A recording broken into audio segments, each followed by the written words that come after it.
That was a fine house we had tonight, Adolph. Let's hope it keeps up all season. You're right, Max. I'm glad to know that there are people who still like good music instead of that boop-de-boop and hotshot business we hear every place. That sounds like you've got a radio in the house. I have. And children, too.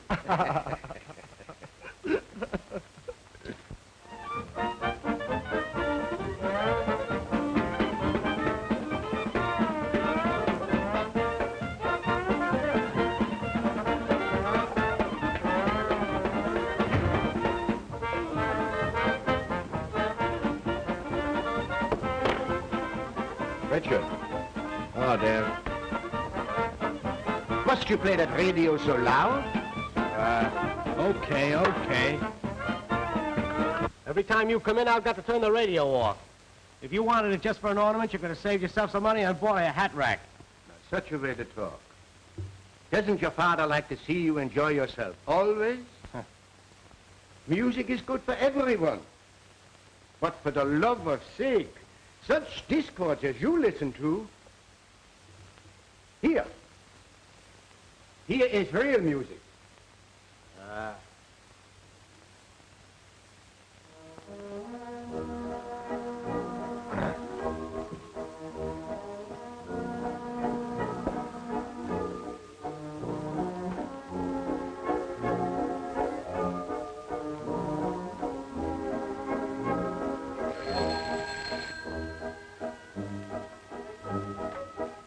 Hello?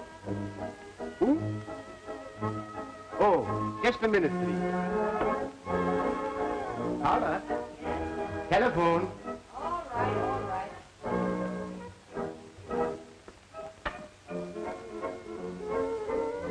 Muffle that dirge, will you?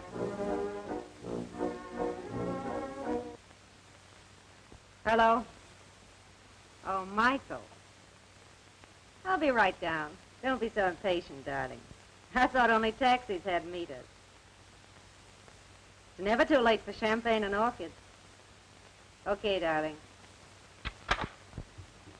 Paula, it is almost midnight. I don't like you should go out so late.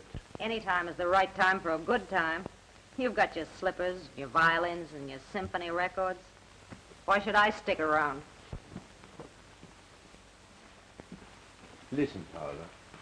It is you and Richard that I come home for. And when I get here, you both go out. Don't you like your home? Oh, It's all right for those who go for firesides. Personally, I don't. Just a difference of opinion. It's what makes the world go round, you know. When I was your age, I spent my evenings practicing my music. But you and Richard, you only care for a good time. Well, it depends on what you're looking for. And a life with a violin under one's chin isn't my weakness. Oh, I almost forgot. Leave $10 on the desk for some things I ordered downtown today. They'll be delivered in the morning. What time you coming home, Paula? When the party's over. Nice, pleasant little family this is. Not. You'd think she'd include me on some of her parties. But no. Her friends are too swell to have anything to do with a guy that wears clothes like mine. For the love of sake. Now, such talk is silliness. I buy you good clothes. Only last Christmas, I bought you a new dinner suit. Yeah. Mine, I've got already 9 years. And it's still good. Mm-hmm. Only in the pants. Nobody notices that when I'm sitting down. Oh, nobody looks at what a musician wears anyway. Nice little supper, just you and I, eh? You go get it. I'm tired. All right, I'll get it.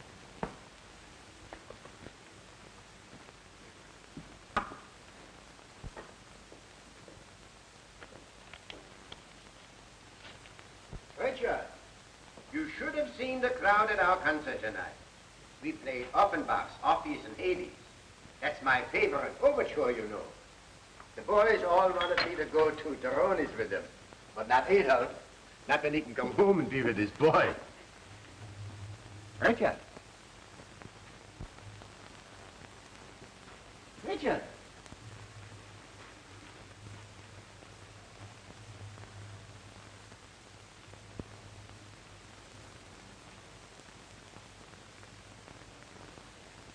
Richard.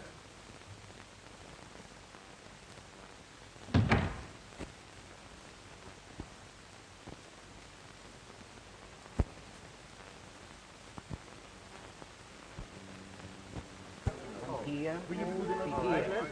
Thank you. 1, 2. Well, how did you like your last guest conductor? He's like all the Russian maestros. Just a contortionist. And besides, he favored the hobos. Rossini is hard to please. Buhakov is a splendid conductor. We played Orpheus and Hades beautifully. You are always faithful to that overture, aren't you, Adolph? And while we are on the subject, Buhakov told me that your violin passages were exceptionally fine. Well, it is my favorite. Perhaps someday I will be able to play it good enough to play the solo passages. Adolph, that opportunity will be yours 2 weeks from tonight. Mancini, you mean that... Yes, I mean we will repeat the Orpheus and Hades overture, and you shall be the soloist. As orchestra manager, I have already arranged with the Symphony Board of Directors to have you promoted to the concertmaster's chair by this time. You see, Martinelli, our present concertmaster, leaves to go on tour, and the place is yours. You don't know what this means to me.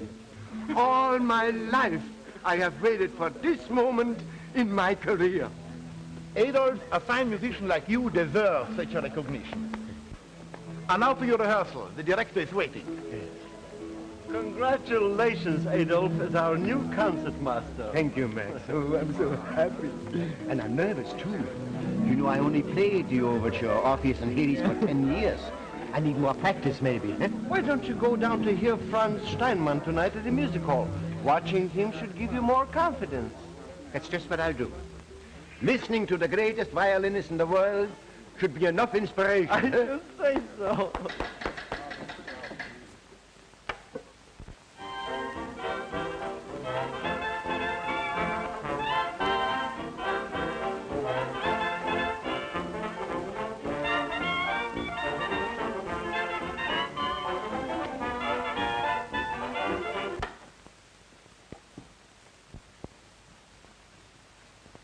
Hey, what happened?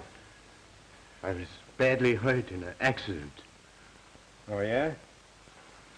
Well, then maybe we can collect damages. No, it happened in a public street. outside the stage entrance of the music hall. You see, there was a big crowd, and they all wanted to get close to that great violinist, Steinman. The people was very rough, and I was pushed through a window. Richard, it hurts pretty bad. Well, it's your own fault. Why don't you come home instead of hanging around with those crazy musicians? Hey, you won't be able to play now, will you? Well, not for a little while, but don't you worry. Everything will be all right. Do me a favor, Richard. Get me a little schnapps. I feel a little dizzy.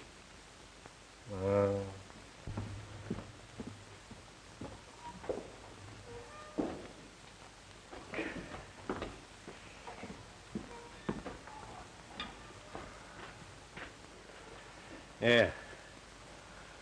Thank you. Ah, this is terrible. Say, suppose you lose your job on account of being laid up. How are we going to live? For the love of sake. That seems to bother you quite a lot, doesn't it? Look in the desk and get me my bank statement. And read me the balance.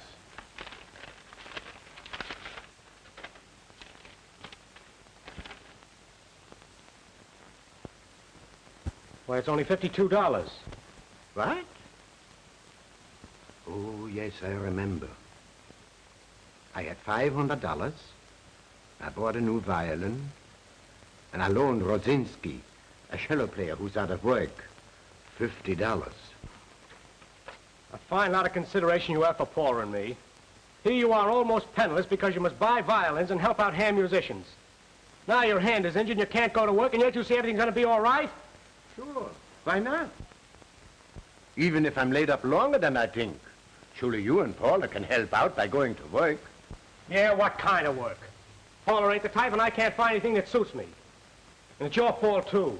You never let me go out and do what I wanted to. I always had to stay home and listen to that crazy music of yours. Well, if you're going to talk like that, I think I'll go to bed.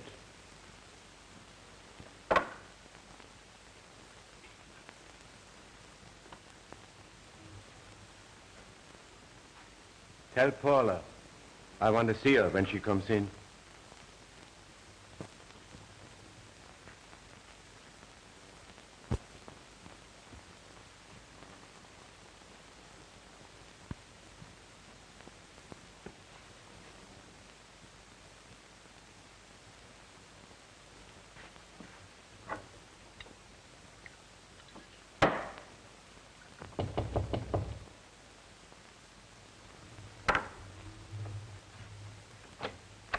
Greg?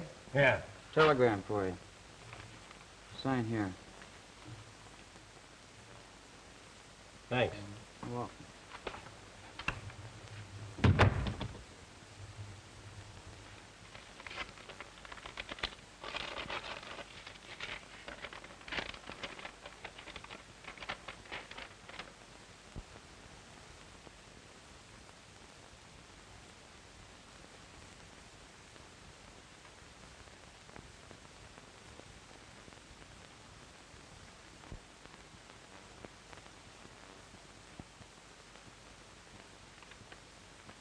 Yeah.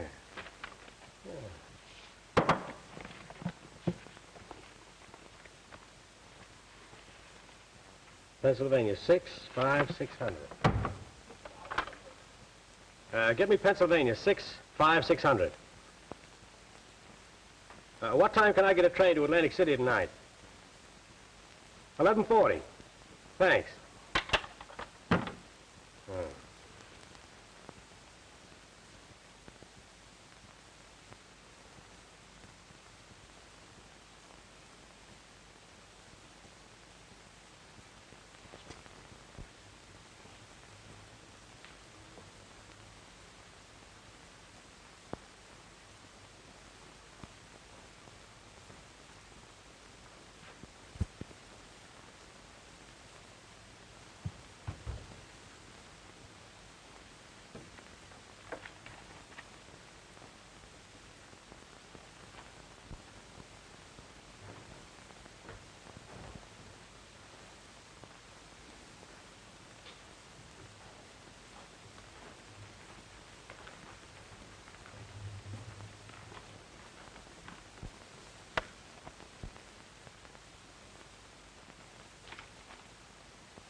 My Paula, gone. And Richard, too.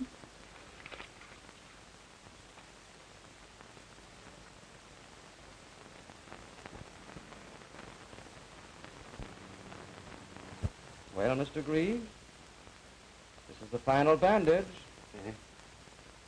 Now we shall see how you have mended the past 2 weeks.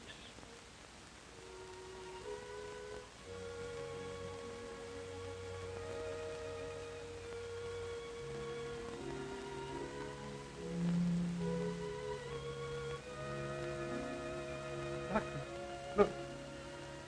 I can't bend the fingers. Tell me, what's the matter? Quick! Exercise will probably limber them to a certain extent. Your fingers will always be semi-paralyzed. The tendons have tightened as they heal. Oh, that can't be, Doctor.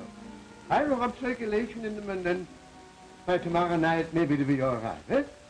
Then I can play my solo. Your disappointment will only be more intense if I cover it with false hopes. You will never play well again, if at all. I know how you feel, Mr. Greig, but you must try to overcome your grief. Your health won't permit such despondency. Isn't there someone who can help you, a friend, or your family? Family? I have a family, yes. But they're away now. I'll be all right. I'm not so sure about that. You really shouldn't be left alone. Well, I'll manage somehow. You see, Doctor, I'm not alone. I still have my music.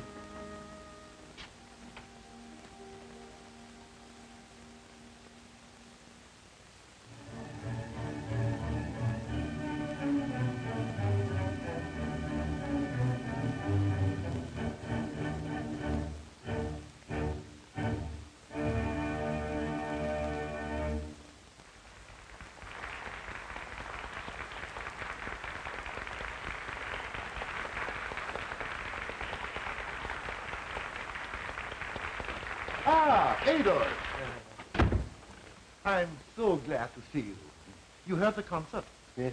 It was good. But between us, I would have given anything in the world if you had been the soloist chair where you belong. Yes. Ah, Mancini, you would say that just to make me feel good. Because you're my friend. Well, it was good to listen. That's all I can do now. You have been with us for years. To see you leaving now is like losing the melody of a fine overture. Your hand is permanently injured. Well, that's what the doctor said. But look at the fingers. See? They move a little. Maybe with a little practice, eh? Wait, I'll show you.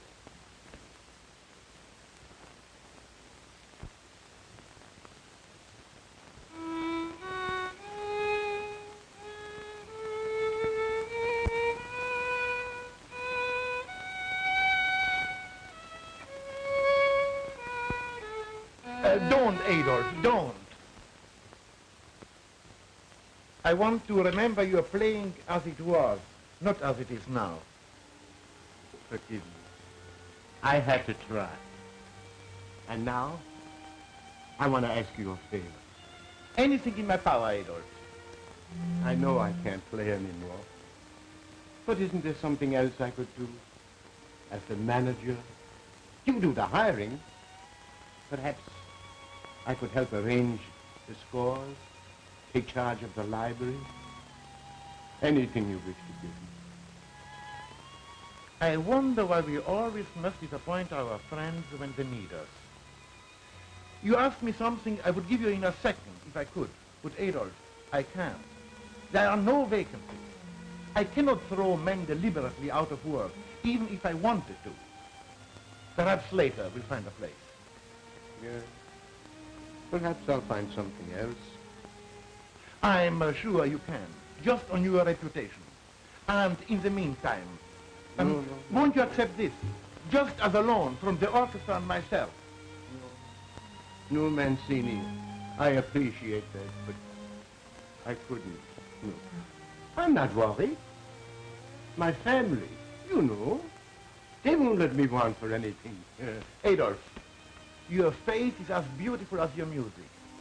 Don't ever lose either. My music is my faith.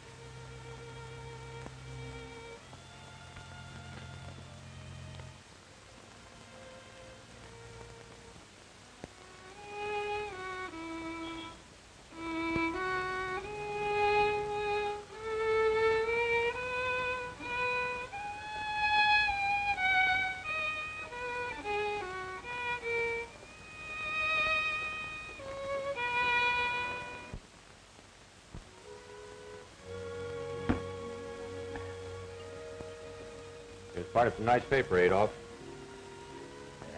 The society column. That holds no news for me. Me neither. Thanks. Good night. Good night.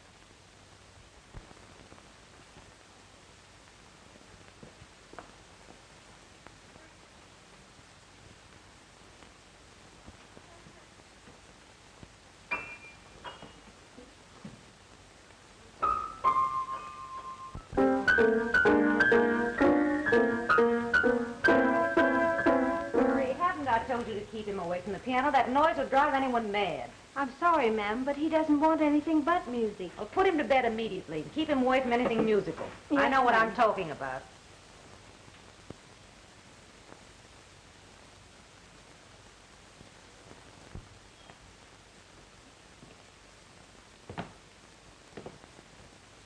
Where's the baby?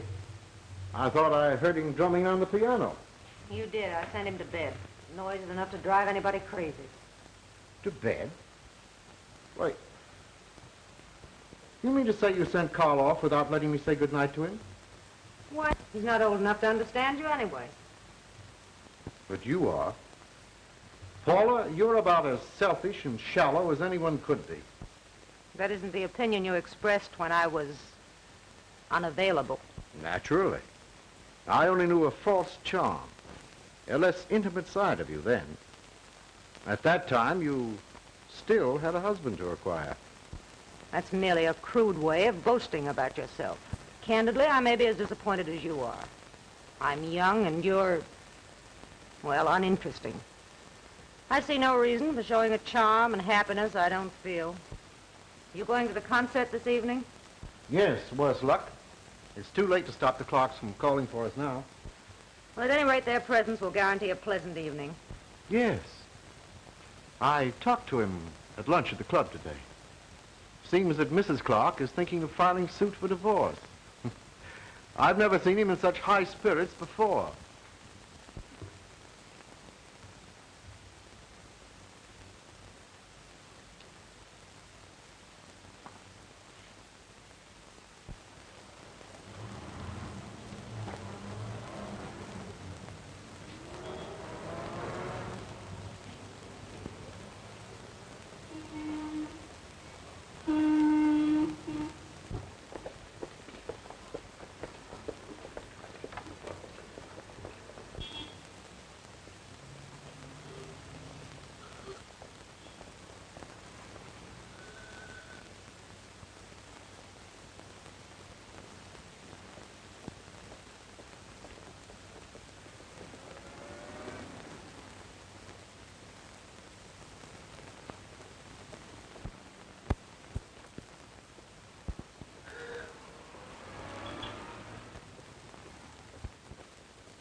Hey, Mazzini, you come to my house tonight, eh? And my daughter Carmen will have on the first two on the table will make the mouth glad to open. Not tonight, Rossini. I'm too tired. Oh, tired. You come to my house, you're not going to be tired. Because you know why? You always have plenty good fun, and you have... Oh, look, poor man. He's a musician, too. Excuse me, mister. Dio mio, it's Adolph. Good heavens, it is Adolph. Oh, help him up, poor man. Mancini. Rossini. Oh, it is good to see you. Adolph. Why, you are shaking. I changed my mind. Both Adolph and I will accept your invitation for supper tonight. Good. No. I must go. Oh, nothing of the sort. We haven't seen you in years. What? You would refuse Rossini? Why, it's the reunion for everybody. Come, we go. We go. E quando Ramiro... Ah, Carmen. Yes, Daddy. More vino, eh? Presto, presto. Adolph, where are you living? Uptown. Way uptown. Why don't you move down here with us? All you get uptown is the noise of the streetcars and peddlers. Down here we have nothing but music, except when your friend plays the saxophone upstairs. He says the same thing about your trombone playing. How would you like to stay down here with Rossini tonight? You look very tired, Adolph. And tomorrow we could spend the day together with our music, eh? Sure, why you no sleep down here tonight? I got plenty room. Come on, I show you. Well, I am a little tired. And if I can stay here, I think I'll go to bed now. Huh? Good night, Adolph. And we see you tomorrow. Sure, we see him tomorrow. You know, I wear the nightshirts. You'll find them in the drawer. They're better than pajamas. More room and no buttons. Good night, Adolph. Good night.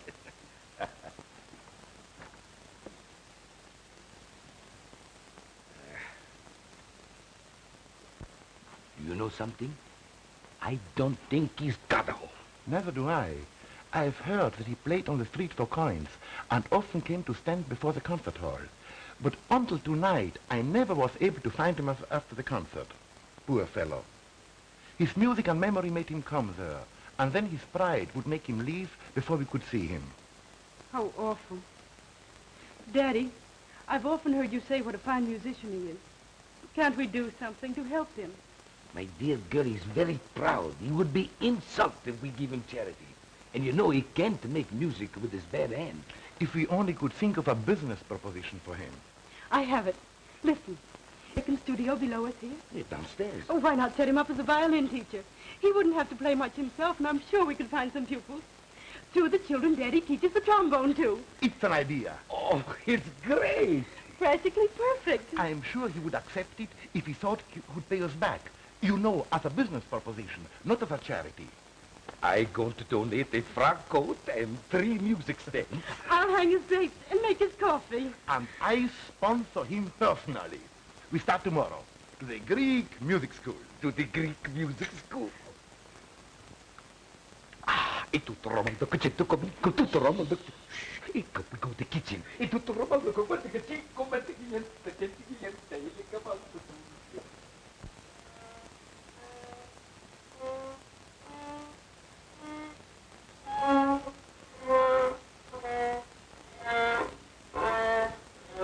Young man, you will never learn to play the violin by looking out the window. Oh, gee. Only sissies play violins anyway. I want to play the drums. Then why do you come to me twice a week? 'Cause my mother went and got this violin for a lot of soap wrappers she'd saved up. What a reason for becoming a musician. All right, that's all for today. Thanks, Mr. Greig. But remember, I want to hear improvement by next Monday. Oh, I'll practice hard, Mr. Greig. Goodbye. Bye. Why you no look where I'm going, eh? Excuse me. Your pupil seems anxious to leave. What a life with those children. Their mind seems only on the clock. Ah, you've only had 8 years of it. Think of the lifetime I have suffered with those kids, and their heads are full of applesauce. With the movies and the radio, they have no time for real work. Yeah, how many pupils you have now? 24. I had one more, but he's now in reform school. Say, how do you get your pupils to practice? Mine pay no attention to me. You see, the trombone is a grand horn. And the harder you blow, the louder she is. So I say to my pupils, you know, as all children love a noise, blow hard, because someone will hear and say, there's a musician. He can't miss. You know, they practice so much, they go deaf from their own noise. So is everybody else. When you give lessons, it sounds like a boiler factory. Oh, is that so? You don't think that Rossini is a great musician, eh? No. Well, I tell you something. Once I sailed to South America for a concert tour, and a big fog come at sea. Who do you think saved the ship? Who? I don't know. Who? Me, Rossini. The captain, he come to me personal. He says, Rossini, go on the bridge and play your trombone till the fog she go away. Could a violin be so tremendous? No. But a foghorn could. Well, of course it... I laugh, too.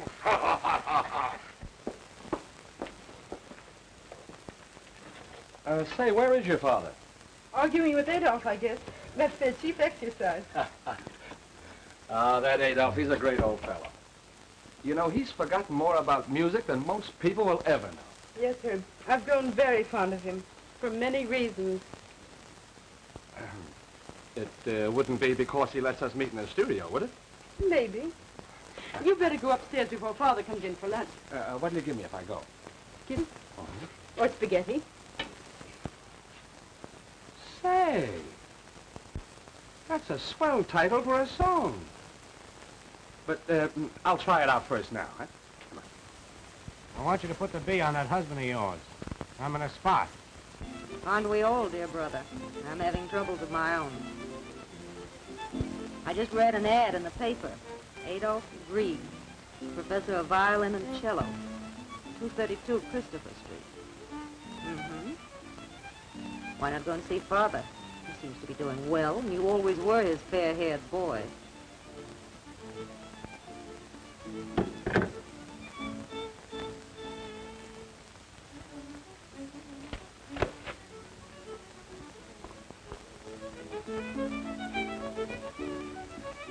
Carl. Yes, Mother. We won't need your services any longer. You may go.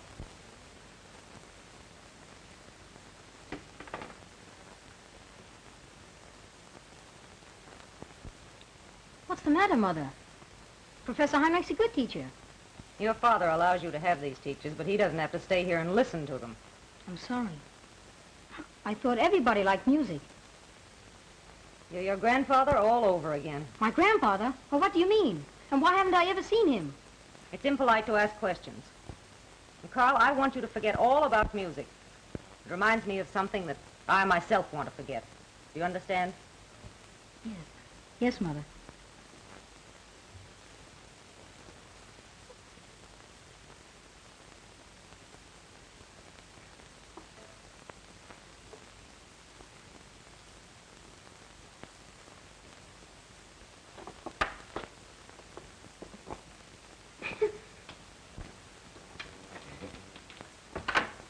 Excuse me for being so long at the telephone. Now we begin the lesson. Today we play Rubinstein's Melody in F. I'll show you how it goes. No chewing gum, please.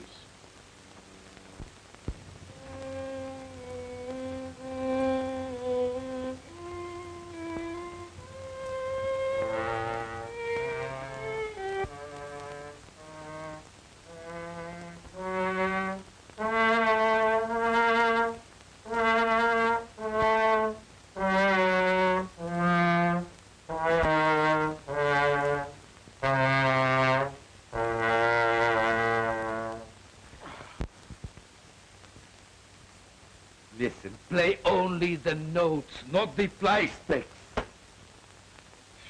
Now you listen to Rossini. Today we're going to play Rubinstein's Melody in F.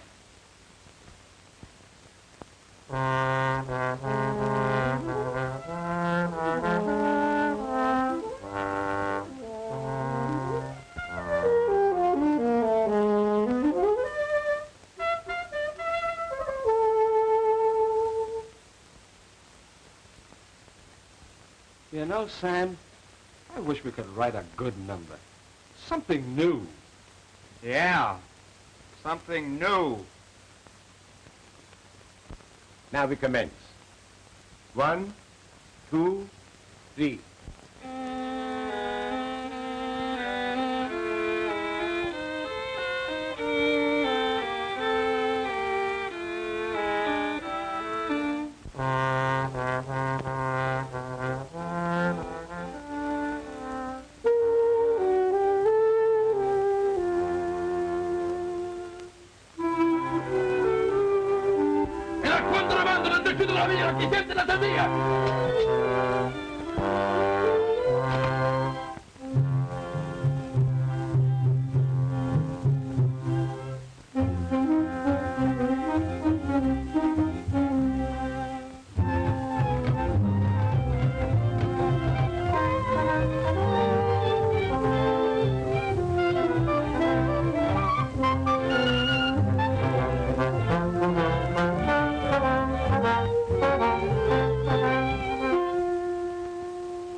What is the meaning of this? Get out of here, you overstuffed galil! Get out!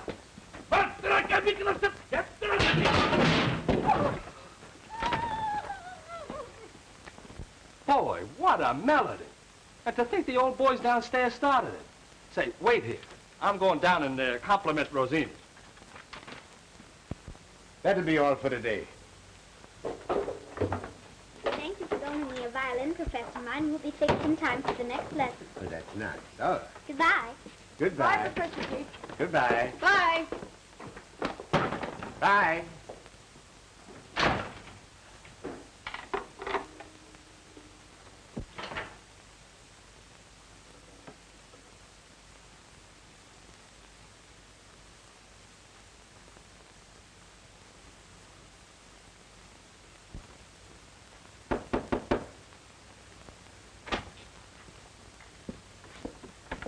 Maybe he's in the bedroom.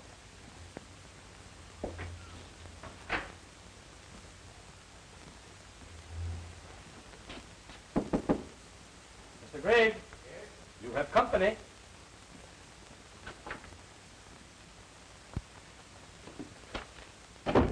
What is it? Herb and I have had dinner, so I thought you'd like some nice hot minestrone. Soup? I can eat soup anytime.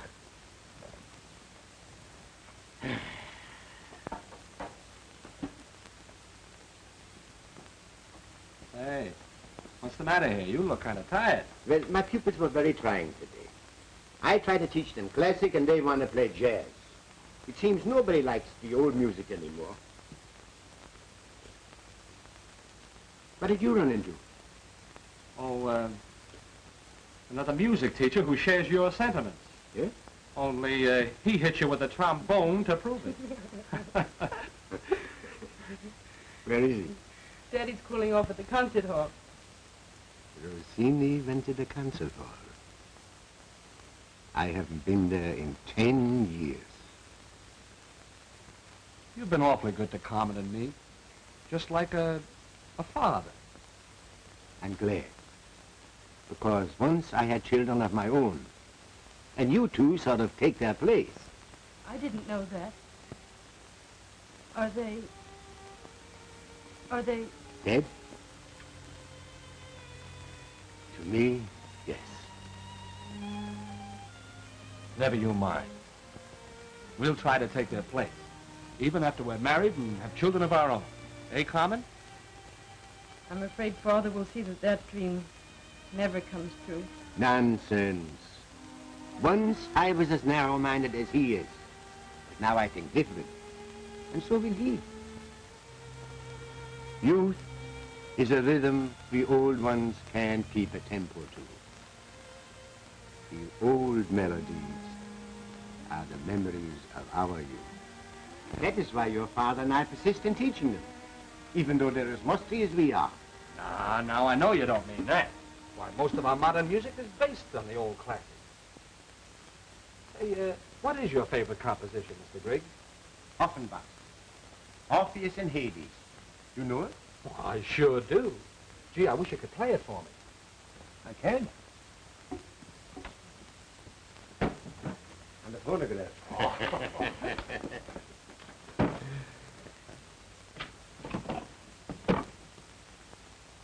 I haven't played that symphony for a long time. Start it.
Hello, Pop. Richard, come in. Come in. Well, nice little layout you got here. My, it's been a long time since I've seen you. Uh-huh. Where have you been? It'd be easy to tell you where I haven't been. Are you in business? Well, right now I'm looking over the field. I'm, sort of a promoter. Promoter? Yeah. I develop angles, work out little money-making details. You don't say. I knew you'd make good someday. Sit down here and tell your father all about it. Tell me, what are you promotioning? Well, I got something big coming up. Yeah? I saw your music school ad in the paper. Thought I'd sort of drop around and use your place for an address. Uh-huh.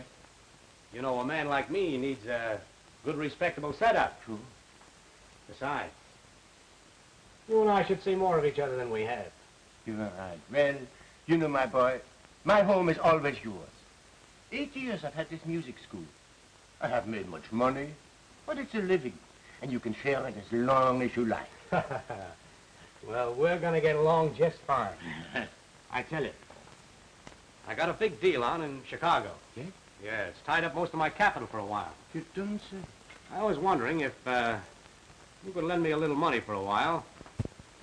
I want to go uptown tomorrow and look over the field. Of course.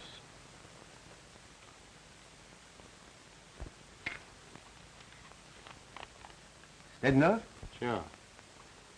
I'll let you know if I need any more. That's all right. Now, tell you what, you sit here, and I'll make some Liederkranz sandwiches and get some beer, and then we'll have a nice little talk, eh?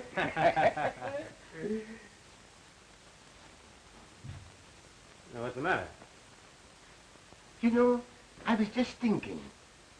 The last time we were going to have beer and sandwiches, you didn't wait for them. Well, don't worry, Pop. I might be 10 years late for that date. But I'll wait this time.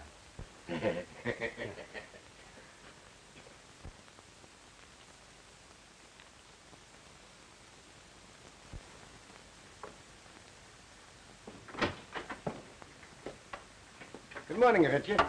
Oh, hello, Pop. Good morning, Miss Rosini. How's the most beautiful daughter of the world's finest trombonist? I'm glad you appreciate my father's ability, Mr. Greig. Oh, excuse me, while I read my mail.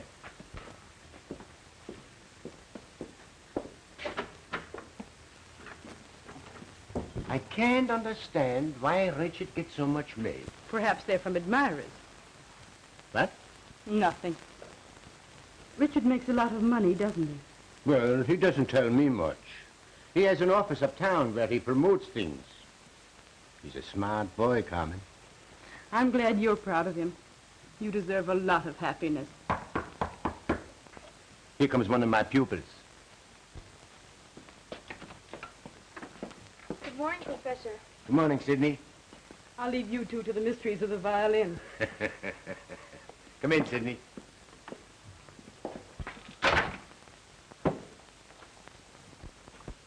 Well, Sidney, did you practice hard this week? No, sir, I didn't. You see, sir, my dog ate half the music, so I could only play the bottom of the page. And that's the first time I ever heard that one. Never mind, the lesson will commence.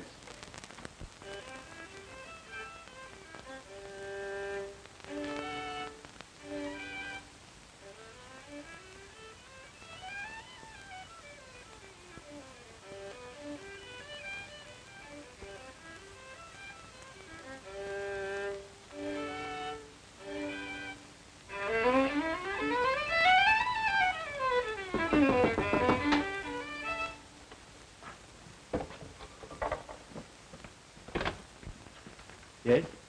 Are you Mr. Richard Greig? Well, I'm his father. What is it you wish? We're friends of his. We'd like to see him privately.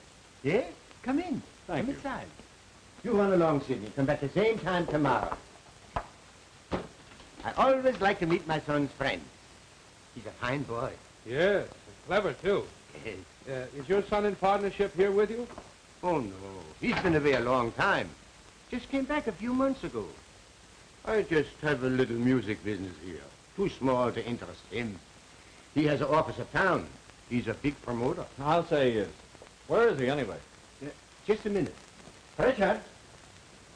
Richard? Yeah? Now, what's going on here at the convention? No, these gentlemen are friends of yours.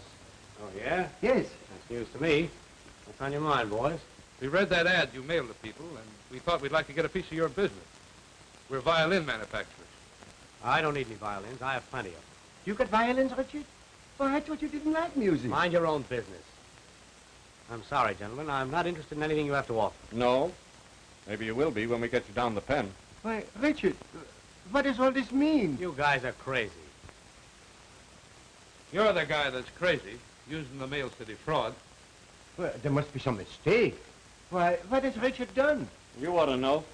Why, he sent letters to mailing lists and has received money for services and merchandise which your music school was to deliver. Now, we hold a warrant for his arrest and enough complaints to put him on ice for years. For all we know, you're as guilty as he is. I'll lay off. My old man's got nothing to do with it. He's just a musician, but he's not in on my swan song. Oh, Richard, what? Play it on your violin. Well, what are you waiting for? I'm the guy you want, ain't I? Yeah, come on. Why, you... It's all right, Pop. We're not pinching you. It's funny a nice old guy like you would have a son like that. Well, those are the breaks. So long.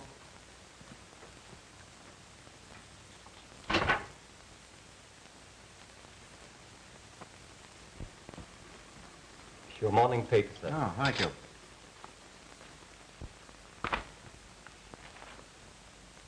Oh, what's this? Richard Greig, brother-in-law of Michael Rupert, prominent manufacturer, was yesterday arrested by federal authorities on a charge of using the mails to defraud in a get-rich-quick scheme. Well, that just about breaks the camel's back. I'm sorry. Can I help what my brother does? What's the matter, Daddy? Carl, will you leave the room, please? I want to talk to your mother. Yes, sir. Excuse me, Mother. But it has made me reach a decision that has long been in my mind. I want a separation. Suppose I don't want a separation. I think you will when I tell you a financial settlement goes with it. Change might do me good at that. Perhaps your ideas are the same as mine. What's your proposition? I keep Carl. You get $50,000 cash. You don't value our son very highly. Make it 100,000. 75 then. And remember, you're to stay away from both of us. That won't be difficult. You've been an uncongenial wife and a disinterested mother for years. Save your compliments. Is this final? My lawyer will draw up the paper immediately. You get the cash, I keep Carl.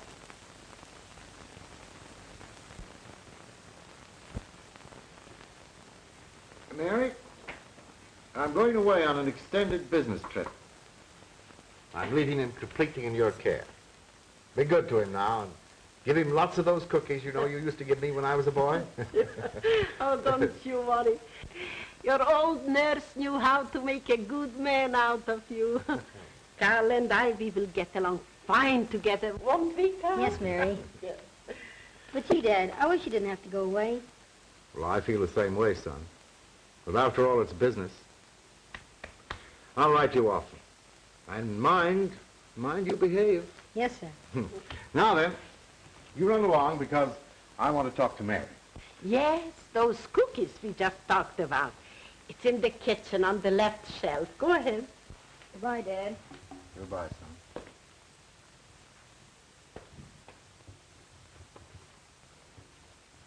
I may be gone quite some time, Mary. That's why I've closed my house and moved Carl down here with you. Mary, I want you to be a mother to him. Of course, you know that my wife and I have separated. That's why he needs a good woman's care more than ever. You understand? He will be a good company for an old woman like me. Don't worry about anything. God bless you. Thank you, Mary. Goodbye. Goodbye. Ah, young man. I know all about your father, but I don't know nothing about you. Now tell me. Tell me everything. Well, first, I like these cookies a lot. Oh, that's a good beginning. And I think I like living down here. Mm-hmm. It's old and funny looking. Just like, what's next? I'm 10 going on 11. I like music. And I can play both the violin and the piano. Oh, that's fine. Music is good for everybody. Do you play well? My music teacher said I played very well. But my mother always made me stop. Of course, she said it was just noise. So, well, we attend to that. Tomorrow we will get a new music master. And we will find out for sure. And I know a fine one, just for the violin. Gee, really? I think I like you an awful lot.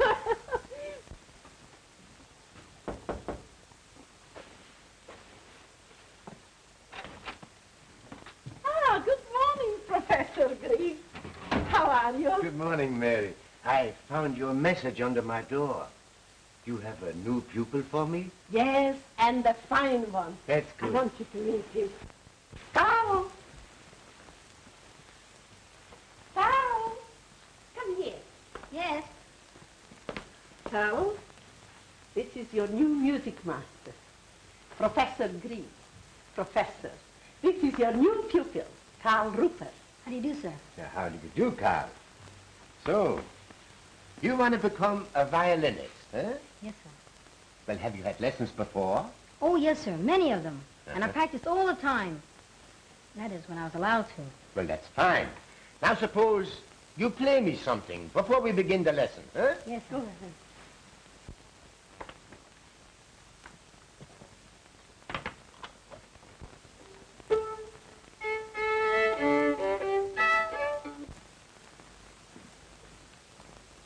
What shall I play, sir? Play something you know real well. Your favorite.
like it, sir?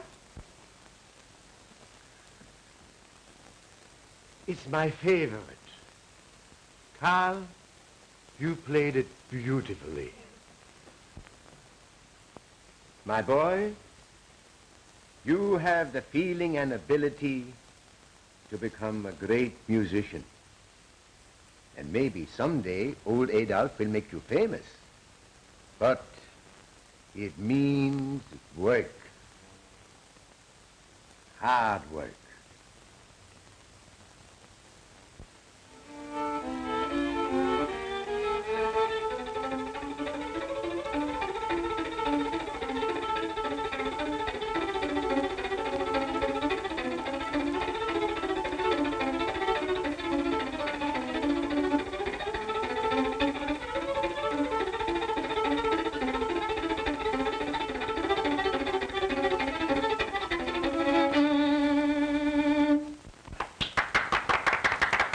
Bravo!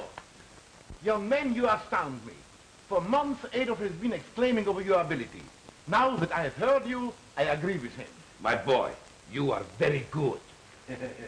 My old friend, you cannot know how I hope for Carl's success. In the 2 years he has been with me, I have grown to love him. Not alone for his genius, but for his young companionship and for his devotion to myself and my music. I understand. Perhaps he gives you something you missed all your life, Adolph.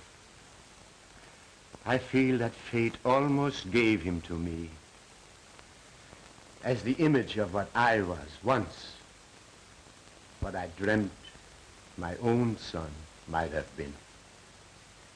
Will you help me arrange his future? Of course. We'll start his career with a salon recital at the Hotel Savoy next Monday. Mr. Rossini, just think of me giving a concert. Yes, too bad. What? Too bad you wasted all your talents on the violin. Fortissimo, how he could have played the trombone.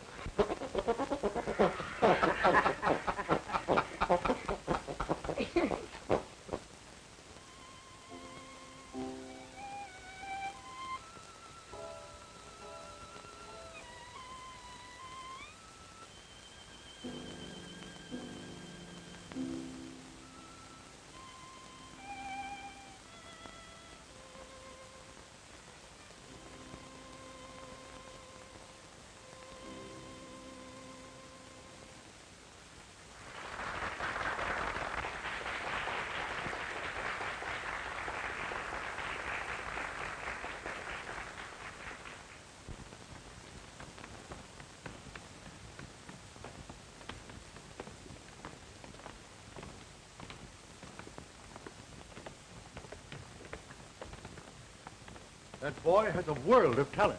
You are absolutely right. His technique is superb. Old Adolph Greig deserves all the credit for training him. As chairman of the Symphony Society, I'm going to recommend that we have that boy appear as soloist on one of your future concert programs. I thought you wanted Carl. What a future of fame and wealth that lad can count on. Oh, here he comes now with Adolph.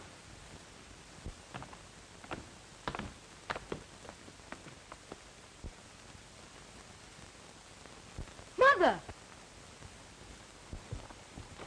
Carl, darling. Paula. Paula. And Father, well, what a reunion. What did he call you? Well, he called me Mother. Carl's your grandson. Professor Greig is my grandfather?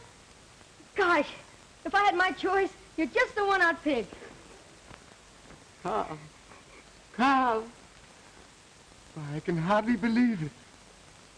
For 2 years, day after day, I have been with my own grandson and didn't even know it. It isn't fair. You can blame Michael for that. He stole Carl from me and put him with an old nurse. Well, I didn't know where he was. I haven't seen him until now. Carl, darling.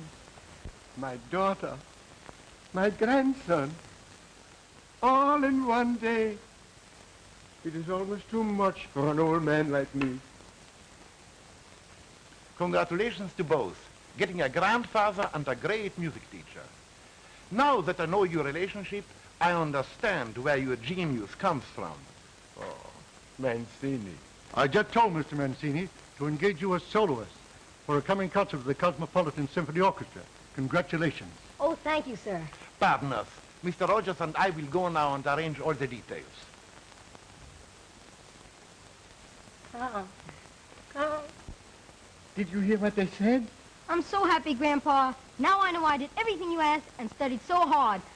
I'm you, I guess. Carl, you're not going to play that concert. You're coming home with Mother. Then we're going to Europe where you can have the best training before you make public appearances. But, Mother... Paula, you can't do this.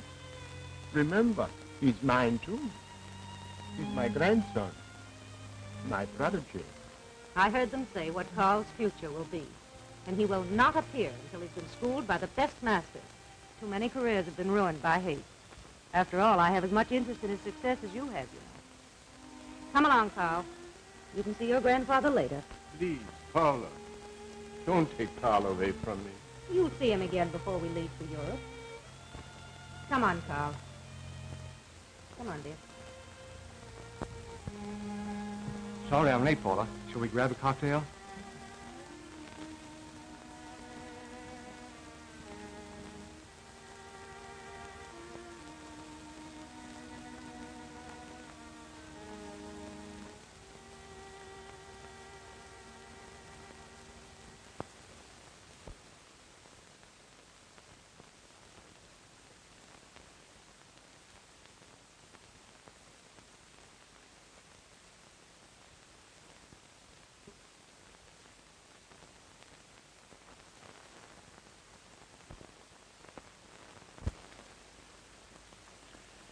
It's all a terrible mess, particularly for poor Adolph.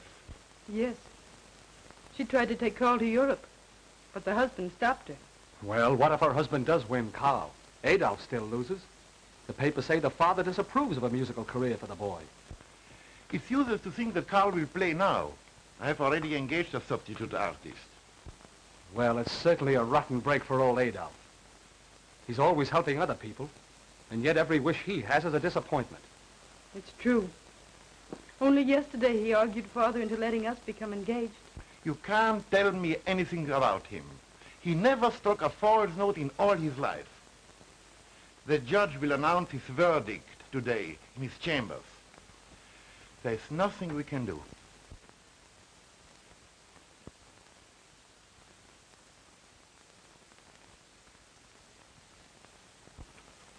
After careful consideration of the testimony and argument of counsel presented in the case of Paula Rupert versus Michael Rupert, regarding the custody of their son, one Carl Rupert, aged 12, the defendant alleges and by documentary proof establishes that the plaintiff accepted a financial settlement in return for relinquishing the rights to the son's custody.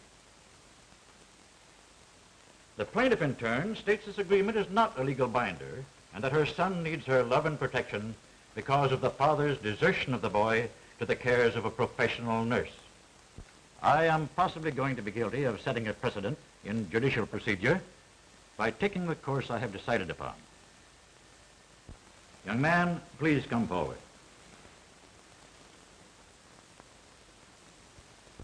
Now, I'm going to ask you a most serious question. Consider it carefully, for your answer shall be the court's decision. The state gives you the privilege of choosing either of your parents or a suitable substitute as your legal custodian and guardian. What is your answer?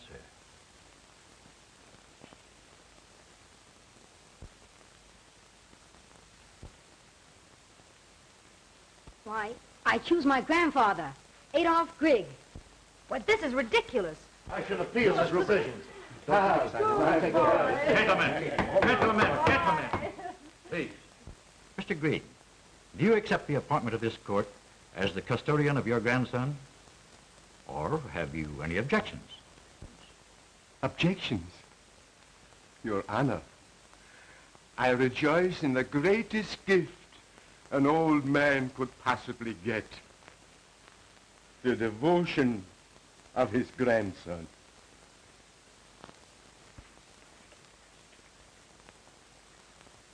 Please, Your Honor, would you excuse me now?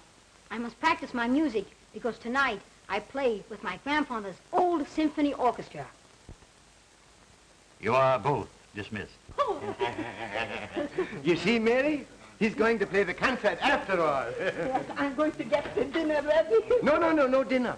He plays better on an empty stomach. No, you won't eat. That's all right. Yeah.